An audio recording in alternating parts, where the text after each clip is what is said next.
കുടുംബകോടതി വിഷയങ്ങളുമായി ബന്ധപ്പെട്ട് വരുന്ന പുതിയൊരു വീഡിയോയിലേക്ക് എല്ലാവർക്കും സ്വാഗതം. വീഡിയോ കാണുന്ന ആർക്കെങ്കിലും കുടുംബകോടതി വിഷയങ്ങളുമായി ബന്ധപ്പെട്ട് എന്തെങ്കിലും സംശയങ്ങളുണ്ടെങ്കിൽ കോൺടാക്ട് ചെയ്യാം. WhatsApp number +91 79 94 97 14 19. ഒരു വട്ടം വിളിക്കാനുള്ള കൺസൾട്ടേഷൻ ഫീസ് 500 രൂപ ഗൂഗിൾ പേ ചെയ്യാം. ഇത് വീഡിയോയിൽ നമ്മൾ ഡിസ്കസ് ചെയ്യുന്നത് ഒരു ഭാര്യ ഒരു ഭർത്താവിൻ്റെ വീട്ടുകാർക്കും എതിരെയായി കള്ളക്കേസ് കൊടുത്തു കഴിഞ്ഞാൽ ആ കള്ളക്കേസ് എങ്ങനെ നമുക്ക് കുടുംബ കോടതിയിൽ പൊട്ടിക്കാം, അല്ലെങ്കിൽ അത് കളവാണ് എന്നുള്ളത് എങ്ങനെ തെളിയിക്കാം എന്നുള്ളതിൻ്റെ ഏറ്റവും ഇൻട്രസ്റ്റിംഗ് ആയിട്ടുള്ള ഒരു റിയലിസ്റ്റിക് ആയിട്ടുള്ള നടന്നുകൊണ്ടിരിക്കുന്ന ഒരു കേസിൻ്റെ ഒരു ഡീറ്റെയിലിംഗ് ആണ് നമ്മൾ ഈ വീഡിയോയിൽ ചെയ്യുന്നത്. ഒന്നാം പാർട്ട് ഓൾറെഡി ചെയ്തിട്ടുണ്ട്. ഇതതിൻ്റെ രണ്ടാം പാർട്ടാണ്. നിയമം അറിയാത്ത, കോടതി അറിയാത്ത, പോലീസ് എന്താണ് എന്ന് അറിയാത്ത സാധാരണക്കാരായിട്ടുള്ള സത്യസന്ധരായിട്ടുള്ള സ്ത്രീയുടെ സ്വർണം മോഷ്ടിക്കാത്ത ഭർത്താവിനും ഭർത്താവിൻ്റെ വീട്ടുകാർക്കും ഈ ഒരു വീഡിയോ സീരീസ് കണ്ടുപോവുകയാണ് എന്നുണ്ടെങ്കിൽ കൃത്യമായി നിങ്ങൾക്കും നിങ്ങളുടെ കേസ് കോടതിയിൽ നല്ല രീതിയിൽ നടത്തി കേസ് വിജയിപ്പിക്കുവാനായിട്ട് സാധിക്കും എന്നുള്ളത് പ്രത്യേകം പറയുന്നു. ഒന്നാം പാർട്ടിൻ്റെ ലിങ്ക് നമ്മുടെ പ്ലേ ലിസ്റ്റിൽ മെമ്പേഴ്സ് ഓൺലി എന്ന് പറയുന്ന ഒരു പ്ലേ ലിസ്റ്റിൽ കാണാവുന്നതായിരിക്കും. ഇതിൻ്റെ രണ്ടാമത്തെ പാർട്ടാണ് എന്ന് പ്രത്യേകം പറയുന്നു. സോ കഴിഞ്ഞ വീഡിയോയിൽ നമ്മൾ കുറച്ച് ഇൻട്രൊഡക്ഷൻ ആയിട്ടുള്ള കുറച്ച് കാര്യങ്ങളൊക്കെ നമ്മൾ പറഞ്ഞിട്ടുണ്ടായിരുന്നു അല്ലേ. ഇനി നമുക്ക് രണ്ടാം പാർട്ടിലേക്ക് വരാം. രണ്ടാം പാർട്ടിൽ എന്ത് സംഭവിക്കുകയെന്ന് വെച്ചിട്ടുണ്ടെങ്കിൽ ഈ പെൺകുട്ടിയെ ഞാൻ പറഞ്ഞല്ലോ, ഗർഭിണിയായി ഭാര്യയുടെ വീട്ടിലേക്ക് പോവുകയും അതിനുശേഷം കുട്ടിയുടെ 90ാം പിറന്നാൾ ഭർത്താവിൻ്റെ വീട്ടിൽ ആഘോഷിക്കുകയും ആ ആഘോഷത്തിന് ശേഷം ഈ പെൺകുട്ടീനെയും കൊണ്ട് ഈ പെൺകുട്ടിയുടെ അച്ഛനും അമ്മയും അവരുടെ വീട്ടിലേക്ക് പോവുകയും തുടർന്ന് തിരിച്ചു വരാമെന്ന് പറയുന്ന ഡേറ്റിൽ വരാതെ വന്നപ്പോൾ തിരിച്ചു വരാൻ പറഞ്ഞപ്പോഴാണ് ഇനി ഒരിക്കലും തിരിച്ച് ഭർത്താവിൻ്റെ വീട്ടിലേക്ക് വരില്ല എന്ന് പറയുകയും ഉണ്ടായിട്ടുണ്ടായിരുന്നു.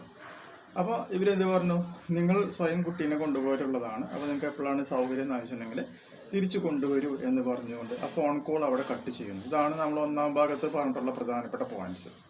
അങ്ങനെ കട്ട് ചെയ്ത് ഇവർ കുട്ടീനെ കൊണ്ടുവരാതെ ആയിരുന്നപ്പോൾ ഒരു ദിവസം ഇവരുടെ വീട്ടിലേക്ക് ഒരു പോസ്റ്റ്മാൻ വരികയാണ്. പോസ്റ്റ്മാൻ ഒരു ബ്രൗൺ കളറിലുള്ള ഒരു രജിസ്റ്റേർഡ് ലെറ്റർ ഇവരുടെ കയ്യിൽ കൊടുക്കുകയാണ്. നോക്കിയപ്പോൾ പോസ്റ്റ് മാൻ പറഞ്ഞു, ഇത് കുടുംബ കോടതിയിൽ നിന്നും വന്നിട്ടുള്ള ഒരു കടലാസാണ്, അല്ലെങ്കിൽ രജിസ്റ്റേർഡ് ലെറ്റർ ആണ് എന്നാണ് പറഞ്ഞത്. അന്നാണ് ഈ കുടുംബ കോടതി എന്ന് പറഞ്ഞ വാക്ക് തന്നെ ഇവർ കേൾക്കുന്നത്.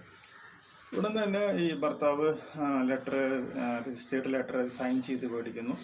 തുറന്ന് നോക്കുമ്പോഴാണ് അതിലിങ്ങനെ ഫ്രണ്ടിൽ, ലെറ്ററിൻ്റെ ഫ്രണ്ടിൽ ഒരു MC, പിന്നെ ഒരു നമ്പർ ബാർ, ഒരു ഡേറ്റ് എഴുതിയിട്ടുണ്ട്, പിന്നെ ഒരു A, പിന്നെ താഴെ ഒരു വലിയ വര വരച്ചിട്ട് ഒരു നമ്പർ, പിന്നെ അഡ്രസ്സ്, അങ്ങനെ കുറച്ച് സംഭവങ്ങളൊക്കെയാണ് അതിൽ എഴുതി വെച്ചിട്ടുള്ളത്. അപ്പോൾ ഈ പറഞ്ഞ സംഭവത്തിൽ MC എന്താണ് എന്ന് പോലും ഈ വീട്ടുകാർക്ക് അറിയില്ല കേട്ടോ. അപ്പോൾ അതിൽ എഴുതിയിട്ടുള്ള കോണ്ടന്റ് എന്തൊക്കെയാണ് എന്നുള്ളത് ഞാൻ ബ്രീഫായിട്ട് പറയാം. കാരണം ഇതേ കോണ്ടന്റ് തന്നെയായിരിക്കും നിങ്ങളുടെ കേസുകളിലും വരാനായിട്ട് ചാൻസ് ഉള്ളത്. അതായത് ഇതിൽ ആദ്യം പറഞ്ഞേക്കുന്നത് ഇന്ന ഡേറ്റിൽ കല്യാണം കഴിഞ്ഞു, ഞങ്ങളുടെ കുട്ടിക്ക് കല്യാണത്തിന് വിവാഹ സമ്മാനമായിട്ട് 30 പവൻ സ്വർണ്ണാഭരണങ്ങൾ ഞങ്ങൾ കൊടുത്തിട്ടുണ്ടായിരുന്നു. പ്രസവം കഴിഞ്ഞ് തിരിച്ചു വന്നപ്പോൾ ഈ കുട്ടിയുടെ അലമാരയിൽ നിന്നും 30 പവൻ സ്വർണ്ണാഭരണങ്ങളും ഭർത്താവിൻ്റെ വീട്ടുകാരും എടുത്ത് മാറ്റിയിട്ടുണ്ട് എന്നുള്ളത് കൃത്യമായി അതിൽ പറഞ്ഞിട്ടുണ്ട്. കൂടാതെ ഈ പെൺകുട്ടി ഗർഭിണിയായി കഴിഞ്ഞതോടുകൂടി ഇനി എൻ്റെ പണി കഴിഞ്ഞു, അതായത് ഭർത്താവിൻ്റെ പണി കഴിഞ്ഞു എന്നും ബാക്കിയുള്ള എല്ലാ ഉത്തരവാദിത്തങ്ങളും ഭാര്യയുടെ വീട്ടുകാരാണ് നടത്തേണ്ടത് എന്നും പറഞ്ഞത് ഈ കുട്ടി എനിക്ക് മാനസികമായിട്ടൊരു വിഷമത്തിന് ഇടയാക്കിയിട്ടുണ്ട് എന്നുള്ളതാണ് ഇതിൽ രണ്ടാമത്തെ പോയിന്റായിട്ട് പറയുന്നത്. മൂന്നാമതായിട്ട് ഗർഭിണിയായിരിക്കുന്ന സമയത്ത് ഈ പെൺകുട്ടിക്ക് യാതൊരു വിധത്തിലുള്ള പോഷകാഹാരങ്ങളും ഭർത്താവിൻ്റെ വീട്ടുകാരോ മേടിച്ച് കൊടുത്തിട്ടില്ല എന്നുള്ളത് പറയുന്നുണ്ട്.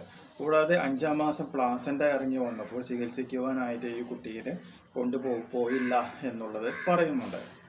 കൂടാതെ ഈ പെൺകുട്ടീനെ പ്രസവം കഴിഞ്ഞ് തിരിച്ച് വീട്ടിലേക്ക് വരുമ്പോൾ നീ തിരിച്ച് വീട്ടിലേക്ക് വരുമ്പോൾ കൂടുതൽ സ്വർണവും പണവുമായി വന്നാൽ മാത്രമേ വീട്ടിലേക്ക് കയറ്റുകയുള്ളൂ എന്നും അങ്ങനെ കൊണ്ടുവന്നില്ല എന്നുണ്ടെങ്കിൽ പെൺകുട്ടിയുടെ അച്ഛൻ്റെ കാല് തല്ലിയൊടിക്കുമെന്നും പറഞ്ഞതും ഈ കുട്ടിക്ക് മാനസികമായിട്ടുള്ള ആഘാതം ഉണ്ടാക്കിയിട്ടുണ്ട് എന്നുള്ളത് പറഞ്ഞിട്ടുണ്ട്.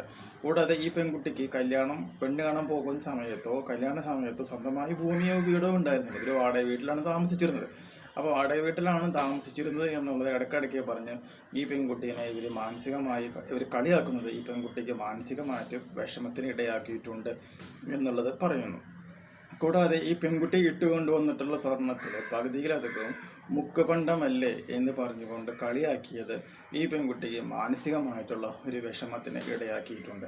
കൂടാതെ പലപ്പോഴും ഈ പെൺകുട്ടിക്ക് മികച്ച രീതിയിലുള്ള ഭക്ഷണങ്ങൾ മേടിച്ചു കൊടുക്കാതെ പട്ടിണിക്കിട്ട് കൊല്ലാനായി നോക്കിയിട്ടുണ്ട് എന്നും ഇവർ കൃത്യമായി അതിൽ പറയുന്നുണ്ട്. പിന്നെ പറഞ്ഞിട്ടുള്ളത് ഈ പെൺകുട്ടിയുടെ കൂട്ടുകാരെ, ഏറ്റവും ക്ലോസ് ആയിട്ടുള്ള ഏതൊരു കൂട്ടുകാരുടെ പേര് പറഞ്ഞിട്ട് ആ കൂട്ടുകാരിക്ക് അശ്ലീല സന്ദേശങ്ങൾ ഭർത്താവ് അയക്കാറുണ്ട് എന്നുള്ളത് പറയുന്നുണ്ട്.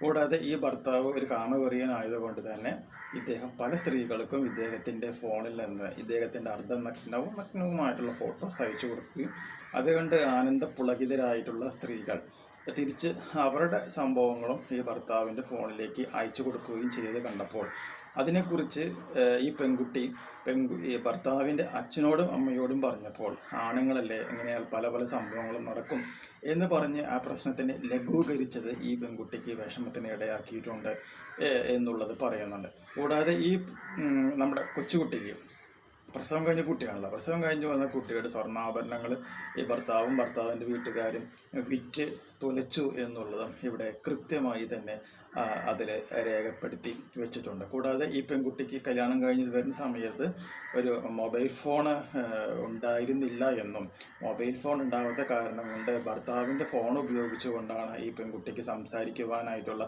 അവസരം ഉണ്ടായിട്ടുള്ളത് എന്നും മാത്രമല്ല ഈ പെൺകുട്ടി ആരോടൊക്കെ എന്തൊക്കെ സംസാരിക്കുന്നു എന്ന് അറിയുവാനായിട്ട് ഈ സ്മാർട്ട് ഫോണിൽ റെക്കോർഡിംഗ് മോഡിൽ ഇട്ടുകൊണ്ടാണ് ഈ പെൺകുട്ടിക്ക് പലപ്പോഴും ഈ ഫോൺ കൊടുത്തിട്ടുള്ളത് എന്നും ഇവർ പറയുന്നുണ്ട്. കൂടാതെ ഈ ജനിച്ച കുട്ടി കറുത്ത കുട്ടിയായതുകൊണ്ട് ഈ കുട്ടി ചാപ്പിള്ളയാണെന്നും അതുകൊണ്ട് തന്നെ കറുത്ത കുട്ടീനെ നമുക്ക് ആവശ്യമില്ല എന്നും ഈ അമ്മായിമ്മ പരസ്യമായി ഹോസ്പിറ്റലിൽ വെച്ച് പറഞ്ഞത്, എല്ലാവരുടെ മുമ്പിലും വെച്ച് പറഞ്ഞത് ഈ പെൺകുട്ടിക്കും പെൺകുട്ടിയുടെ വീട്ടുകാർക്കും മാനസികമായിട്ടുള്ള ഒരു വിഷമത്തിന് ഇടയാക്കിയിട്ടുണ്ട് എന്നുള്ളതും അതിൽ പറയുന്നുണ്ട്.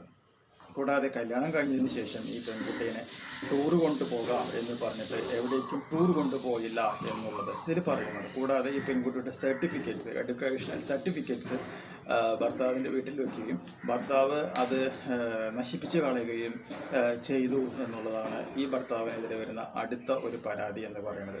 കൂടാതെ കൂടുതൽ സ്വർണവും പണവും കൊണ്ടുവരാത്തത് കൊണ്ട് ഈ പെൺകുട്ടീനെ ശാരീരികമായും മാനസികമായും ഇദ്ദേഹം പല രീതിയിൽ പീഡിപ്പിച്ചിട്ടുണ്ട് എന്നുള്ളതും ഈ പറയുന്ന MC എന്ന് പറയുന്ന പരാതിയിൽ ഇങ്ങനെ എഴുതി വെച്ചേക്കാണ്. ആക്ച്വലി ഈ MC എന്ന് പറയുന്നത് പിന്നീടാണ്, അത് നിങ്ങൾക്ക് എല്ലാവർക്കും പറയാം, അതൊരു മെയിൻ്റനൻസ് കിട്ടാൻ വേണ്ടി, ചിലവിന് തുക കിട്ടാൻ വേണ്ടിയിട്ടുള്ള ഒരു പെറ്റീഷനാണ് എന്നുള്ളത് കുറേ ആൾക്കാർക്ക് എങ്ങനെ അറിയാം. പക്ഷേ ഈ ഭർത്താവിനൊന്നും അറിയില്ലായിരുന്നു. അപ്പോൾ ഇങ്ങനെയൊക്കെയുള്ള ക്രൂരമായ പീഡനങ്ങൾ ചെയ്തുകൊണ്ട് പിന്നെ അത് മാത്രമല്ല ഈ ഭർത്താവിന് 75,000 രൂപ വരുമാനമുണ്ടെന്നും അതുകൊണ്ട് തന്നെ ഭർത്താവിൻ്റെ കയ്യിൽ നിന്നും ഈ കുട്ടിക്കും ഭാര്യയ്ക്കും കൂടിയിട്ട് 18,000 രൂപ ഇൻ്ററിം മെയിൻ്റനൻസ് ആയിട്ട് താൽക്കാലിക തുകയായി ലഭിക്കണമെന്നും പറഞ്ഞുകൊണ്ടാണ് കോടതിയിൽ ഈ കാര്യങ്ങളെല്ലാം പറഞ്ഞുകൊണ്ടാണ് MC പെറ്റീഷൻ വന്നിട്ടുള്ളത്. ഇത്രയും കാര്യങ്ങളാണ് MCയിൽ എഴുതി വെച്ചിട്ടുള്ളത്. ആക്ച്വലി ഇതിൽ പറഞ്ഞിട്ടുള്ള എല്ലാ കാര്യങ്ങളും 100% നുണയാണ് എന്നുള്ളത് ഭർത്താവിൻ്റെ